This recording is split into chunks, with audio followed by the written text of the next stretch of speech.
Thank you very much, Yankuba. It seems like we're having a very heated discussion between Manjang and Alieu. Moving on to students' facility and structure. Alieu, I'll pose this question to you. How will you prioritize allocating resources to address immediate needs versus long-term student facility and infrastructure investments?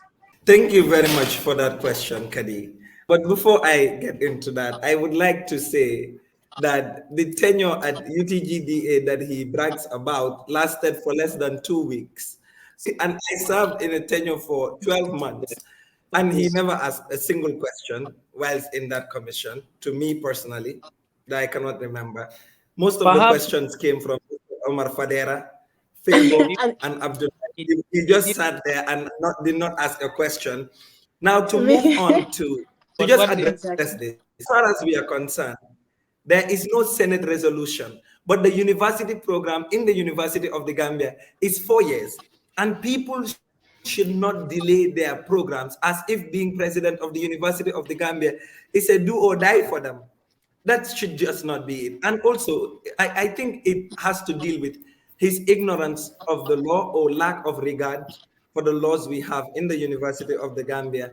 And as far as I'm concerned, he does not have financial difficulties, because those with financial difficulties differ. And as far as I'm concerned, based on his case at the Judicial Tribunal after his rejection, there was no mention of him ever deferring a cost. But to just answer the question, thank you very much. now that the university has relocated to the Faraba campus, what we are going to do, the University of the Gambia, the lot 2 of the University of the Gambia Faraba campus is under construction. And there is going to be as much as possible. You know, the plans for this current campus does not cater for all of the needs of the students of the University of the Gambia as we speak, because persons living with disabilities are unable to get access to some of the facilities in the campus, like the bus and also the infrastructure, especially the infrastructure of the Faraba campus does not cater for their needs. And the long-term plans of the University of the Gambia, as the Faraba campus is concerned, is to have all of the other lots that will be built in this period are going to cater for the needs of the persons that are living with disabilities. But our short-term address is to making sure that they get access specifically to their needs right now, is to work when I come into office, is to work with the technical and logistics minister. My technical and logistics minister will directly work with technical and logistics ministers of faculty-based associations to address to the needs of these by making sure that wherever we have persons living with disabilities get access to the facilities and the classrooms that are downstairs. And the priority cards which have been secured by the University of the Gambia management, which started under the dynamic leadership of the current president when he was education and research minister, would also go a long way into creating an inclusive environment and accessibility to the persons that are living with disabilities. Thank you very much, Mr. Saho. Mr. Darboe, what step will you take to ensure the student facility and environmentally sustainable and contribute to the university's sustainable goal? Mr. Darboe, can you hear me? What steps will you take to ensure the students' facilities are environmentally sustainable and contribute to the university's sustainability goals? Thank you so much for that question. Kind of difficult question. Student facilities that are environmentally sustainable and contribute to the university's sustainable goals, right? Do you have any other question? I'd love for you to answer this question. That's a difficult one. Let's say, like, for example, the library. The library have a lot of beautiful couches and a lot of beautiful chairs that are there for students to sit down, interact with each other, or do some assignments. How can you sustain those couches from being vandalized by the UTG students? How do we maintain those materials in the library for the long run or for generations to come? If not just those chairs, but the university environment at large. I have to make this clear. I'm an introverted type. Sometimes it's very difficult for me to digest information. It's a little bit difficult. I think you have observed that. right? More of an author. But I think a lot of students in UTG are matured, right? I think I'm also glad that some of the executive councils are doing a lot to try to sustain the environment, right? I've even seen them pass laws that you didn't have to throw away any dust around. They have serious policies in terms of that, right? I think I will commend them for that as well. As the least I can do when I'm president, just have to work with them to strengthen those policies. And again, I think students in UTG are matured, right? And I know they know how to behave in that. But again, that is saying that they are matured is not just enough. We need to have a policy relating to that, right? Policy on how you're going to behave properly. So in that way, I believe like our environment will be more sustainable and last. Thank you. Moving forward, Mr. Manjang, in what way do you plan to advocate for the improvement in accessibility and inclusivity within students' facility and structure? Thank you, Ms. Jobe. I hope I'm audible. We can hear you. Thank you so much. Just to clarify, I'm within the student government for far too long. And Mr. Alieu Saho made mention about the priority card, which was orchestrated by led government. One thing that I can tell you for free, records are there to speak for themselves. And I will share with you the documents with regards to my engagement with the university authorities, just to serve as a substantial evidence as to why I am the only individual who orchestrated alongside with my team, educational research ministers from Brikama and other social and welfare ministers to ensure that we had this discussion with Director of Student Affairs. Then we had a meeting with the Vice Chancellor, the Registrar, which the photos are everywhere to be seen. So when he did mention about the issue of priority cards, I think that is fallacy, is unfounded, and is not a truth that should be uttered by the presidential candidate from the coalition-led government. I believe this is something that we should be factual to our the electorates. I feel embarrassed when Mr. Saho will sit here and say the issue of priority cards is orchestrated by their government through the former educational research minister, who is currently the president of the University of the Gambia. For what I know, and we have to give devils his due, that he pushed the idea of the disability policy, which is still pending and not been approved at Senate level. Therefore, what I intend to do when I come into power is to ensure that we prioritize the issue of inclusivity. I made mention here earlier that right to education is a fundamental human right. And if you look at the national document, Education Policy 2016 to 2030, looks into accessibility to learning facilities. And looking at the University of the Gambia, especially Faraba Bantang campus, structures are not very friendly when it comes to person living with disability. I've had engagement with the Vice Chancellor, who is the chief accountant and whose responsibility is to have been running the day-to-day affairs of the University of the Gambia. I've had Thank a you. Thank and you very much, Mr. from Manjang. me Mr. to Alieu Saho, you were what smiling when I was talking about sustainability of things in the University of the Gambia. What can you do when you're elected, or what part will you play when you're elected to sustaining the Faraba Bantang campus for generations to come?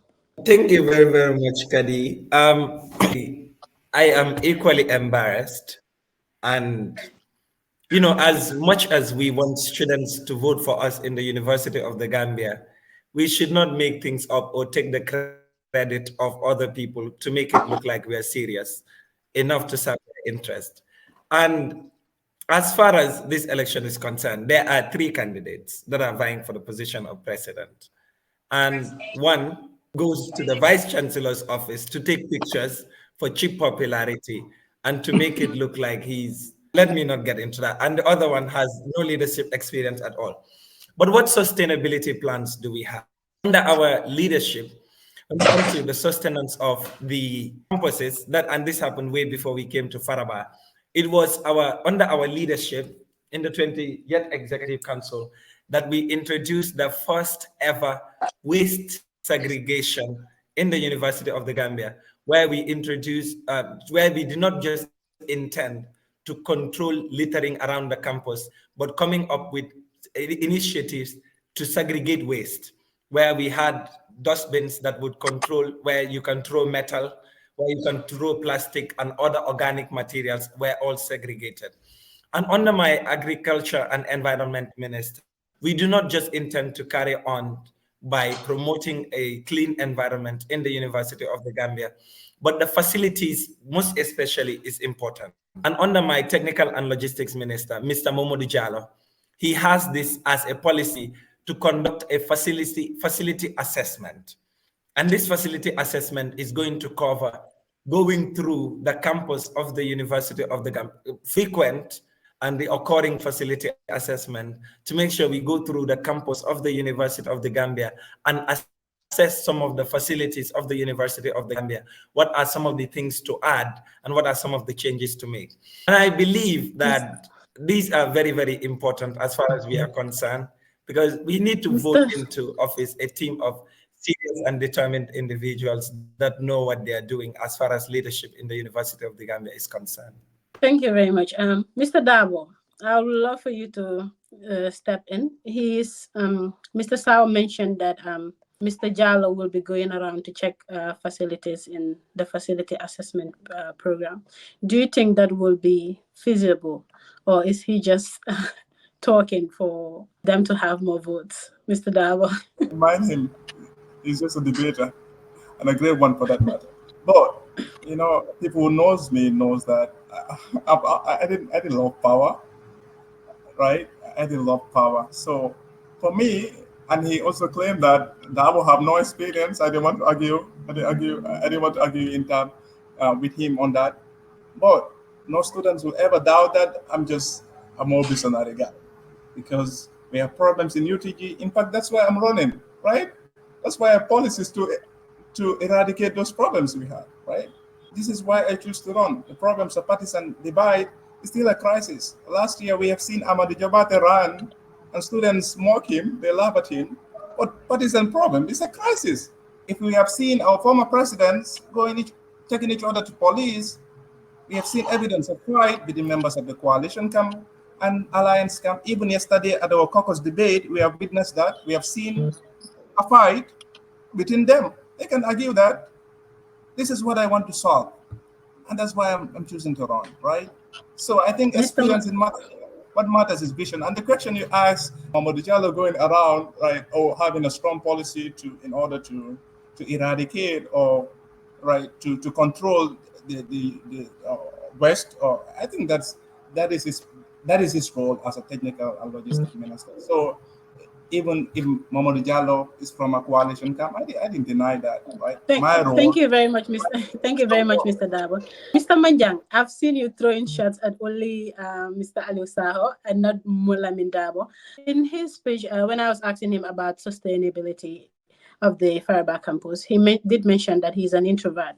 Do you think when he's elected as president, he will interact with the students of the University of the Gambia? Because from what I understand, introverts are they keep everything to themselves. How do you think he will interact with the university students? Will he even do that when he is elected as president? I think technically that Lamin Darboe, just remove himself out of the race by calling himself an introvert. Our student presidency do not need an introvert. And I believe if students of the University of the Gambia are rational in terms of votings, you cannot vote for an introvert who barely approach a student to know what their problems are.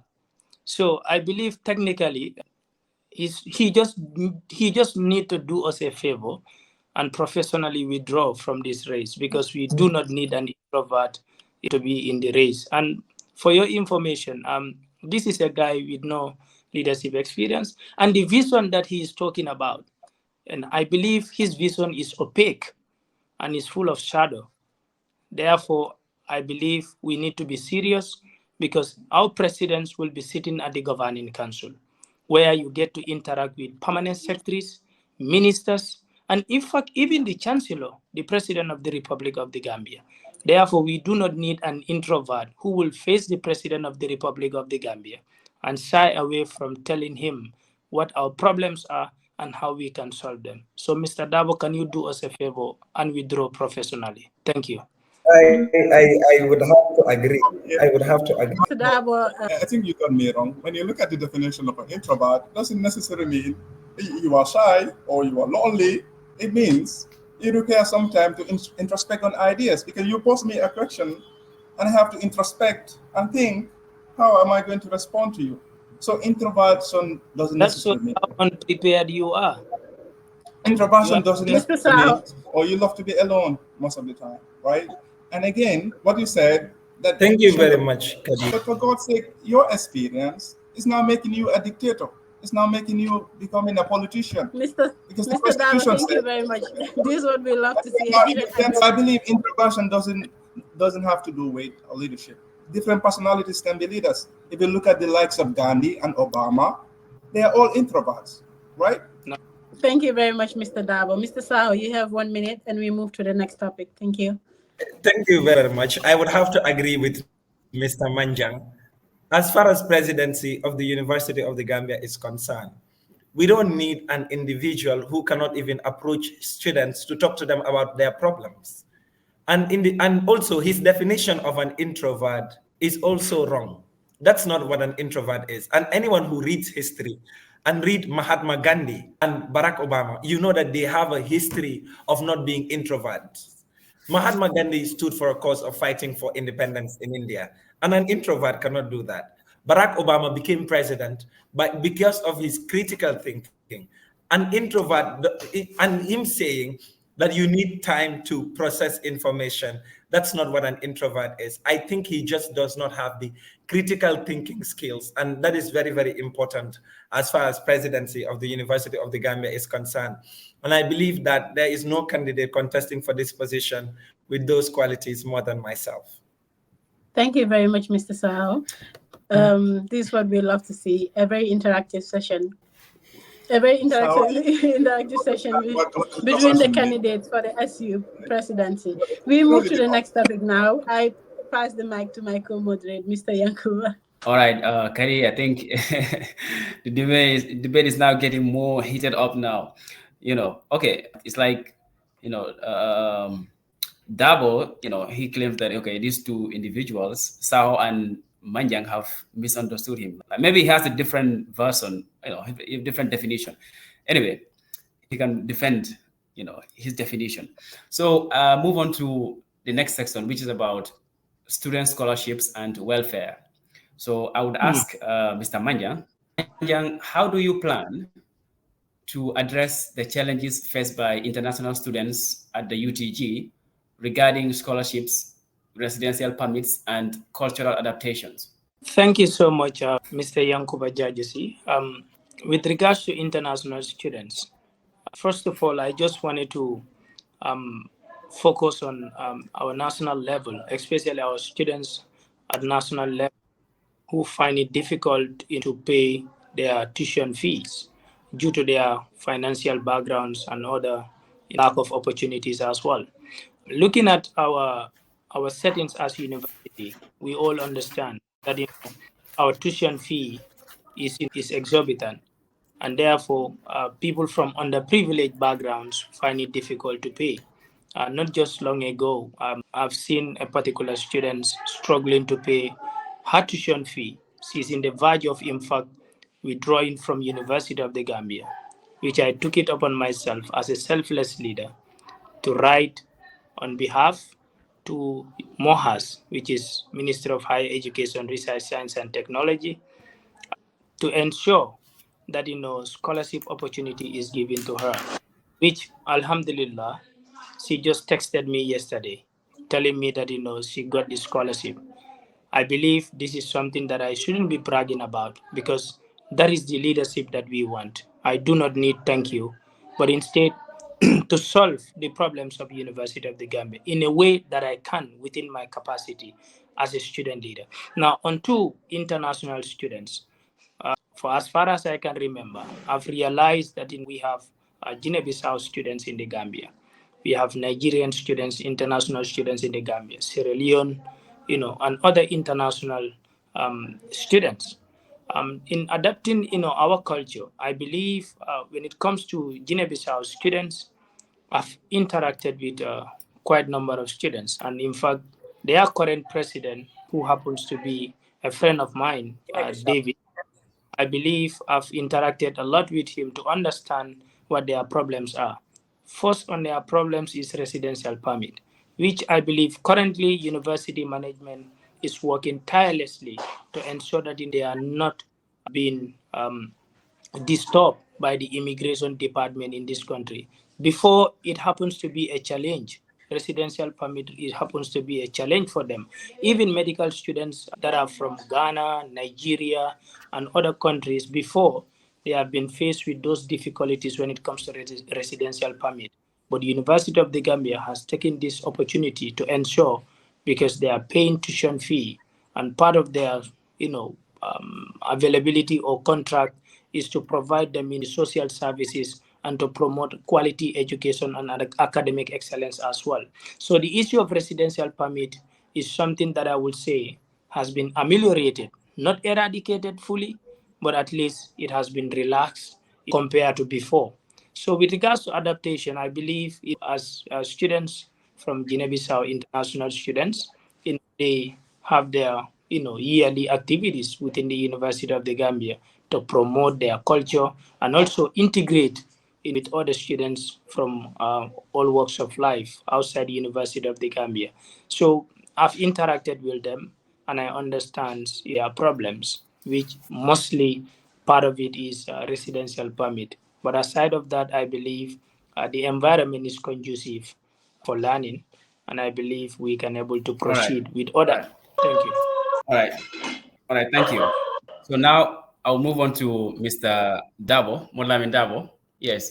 What initiatives will you implement to support students facing financial hardship or unexpected emergencies? What initiatives will you implement to support students facing financial hardship or unexpected emergencies? Okay, thank you so much for that question. I think I have introspect a lot on this one, right? But as a presidential candidate, I know students in UTG face a lot of financial difficulties, right? Through my interactions with them, I know this is true, right? There's a story of a guy named Buba. Buba is a final year development student, right? He told me recently, Dabo, I still can graduate because tuition, because finance is still a challenge, right? And not just Buba's story. There's a girl named Aminata, right? She's just a recent graduate from St. Peter's. She knows I'm studying political science and she have gotten admission in UTG. And she was so much eager and told me, Dabo, I've got admission. But just recently she called me and said she lost her job, right? So I know students in UTG and even those who are aspiring to come face little bit financial difficulties. But it's also true that the government of the Gambia, MOPSI and MOHAS, does a lot to sponsor UTG students. Even recently, we have heard them say that they're going to approve student loan scheme, right? When that is approved, it's going to help a lot of UTG students in terms of scholarship, right? But as Nyaninka said, one of the I don't know female students contacted him that the processes he have done to help is by contacting Mohas. So I believe that is a wrong idea, right? As an author of student politics and smiling cause, you guys will be surprised how much money I've gained by authoring those books alone.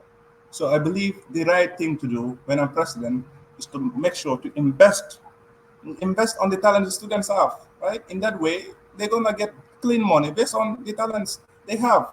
For example, if they're an author, we're gonna help them write, publish their books, and even help them launch it. And any money that is gained from that, 95% will be given to them. So I believe that will really help a lot in terms of the financial challenges students in UTD faces. Well, Yankuba, you're muted. Yankuba, your microphone is muted. All right. How do you, Mr. Saho, yes, how do you plan to address students' mental health and well-being, particularly considering their pressures and challenges? This is to Mr. Saho. Thank you very much, Yankuba. But before I answer that, please allow me to, Mr. Darboe, as far as this has, how many students in the university If you look at the proportion of the number of students in the university that that are financially disadvantaged, and the number of them who are writers or are even interested in writing, is very minimal. And his policy regarding how he wants to help them is unattainable, and this is not utopia. It's just not possible to do that, because as much as he's saying that his book, he was able to raise money for his book. But how much money is that, and how many students can that money help? It's very unrealistic and it's unattainable as far as reality is concerned. I think he needs to know that, because you cannot say just because you raise money, and I'm sure the money he got from his book is less than 50,000. But to just answer the question, okay, all right, yeah, my office answer the question. Yes. Let me, thank you very much. To just answer the question, how I intend to address the students' mental health and well-being, particularly considering the current pressures and challenges. And this message I would say to all students of the University of the Gambia that are listening, that there is currently a career and wellness center in the University of the Gambia that provides free counseling for students of the University of the Gambia, and also helps students to navigate through the difficulties of the University of the Gambia. As the most experienced, of course, when I come into office, I intend to make sure that the Career and Wellness Center of the University of the Gambia is fully utilized. This is to make sure that students seek for counseling as much as possible. And we are going to do this through my Informations and Communications Minister, Mr. Lamin El Sanyang, by creating as much awareness on the existence of the Career and Wellness Center and the services they provide for students of the University of the Gambia. Because there is a trained psychiatrist at the Wellness Center that would attend to the needs of students and provide mental health counseling for them in the University of the Gambia. And my office, in collaboration with my dynamic, complete, and competent team, is going to make sure that we create awareness for this office to be utilized. All right, thank you. Thank you so much. So, Mr. Manjang, let me come back to you. So you've heard Alieu. He said that some of the initiatives that Darboe plans to implement to support students facing financial hardship or unexpected emergencies, it is not feasible. It's not realistic.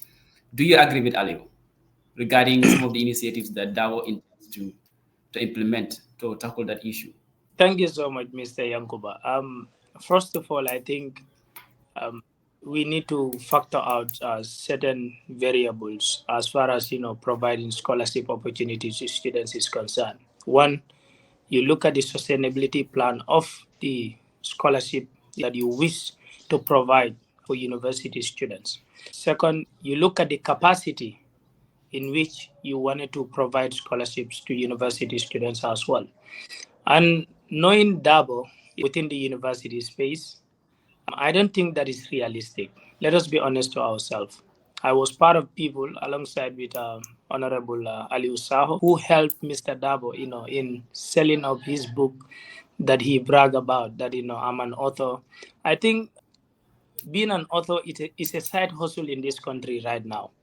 And I believe Darboe is part of those people who will be authors just to maximize profit. But looking at the total number of university students, I don't think Darboe wanted to tell us why he is the best candidate for this position.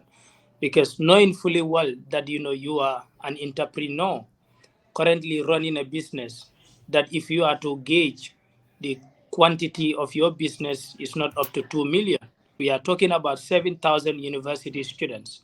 And if you are to gauge the number of university students that barely pay their tuition fee, I don't know the exact data, but I know a lot of university students find it trouble to pay their tuition fee.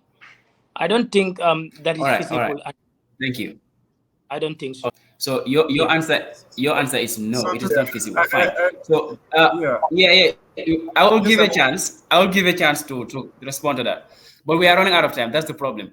Definitely you will give you some time to respond, even if it is a minute, right? Even if it's going to be a minute. So now I will hand it over to Ami. So Kaddy. So she will proceed to